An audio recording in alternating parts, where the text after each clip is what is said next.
ஒரு இரண்டு சமூகத்துக்கிடையில், இரண்டு நாட்டுக்கிடையில் சண்டை ஏற்படுவதற்கும் பெரும் பெரும் யுத்தங்கள் நடைபெறுவதற்கும் அவன் சொல்லக்கூடிய தவறான வார்த்தை தான் காரணமாக அமைந்து விடுகின்றது.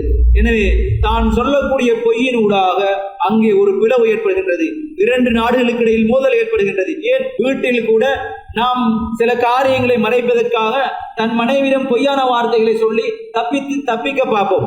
ஆனால் அங்கே நம்முடைய உண்மை வெளிச்சம் போட்டு காட்டப்பட்டால், உண்மை அம்பலமானால் பிரச்சனை ஏற்படுகின்றது, சண்டை ஏற்படுகின்றது, வீட்டிலே குழப்பம் ஏற்படுகின்றது, பிள்ளைகளுக்கு மத்தியில் குழப்பம், பெற்றோர்களுக்கு மத்தியில் குழப்பம்.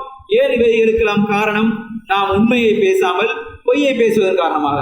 நான் எவ்வாறாவது என்னை காத்துக் கொள்ள வேண்டும், நான் தப்பித்துக் கொள்ள வேண்டும், அவர்களுடைய தண்டலிலிருந்து, அவருடைய ஏச்சு பேச்சிலிருந்து நான் என்னை பாதுகாத்துக் கொள்ள வேண்டும் என்கின்ற ஒரே ஒரு நோக்கத்துக்காக, ஒரு சில வினாடிகள், ஒரு சில நாட்களின் சந்தோஷத்துக்காக நாம் பொய்யை சொல்லி மாட்டிக்கொண்டால் நாம் குற்றவாளிகளாக பிடிக்கப்படுகின்றோம். அங்கே பிரச்சனைகள் வெடிப்பதை நாம் பார்க்கிறோம். எனவே இவ்வாறு பொய் உரைப்பதன் மூலமாக பல பிரச்சனைகளை நாம் சந்தித்துக் கொண்டிருக்கிறோம்.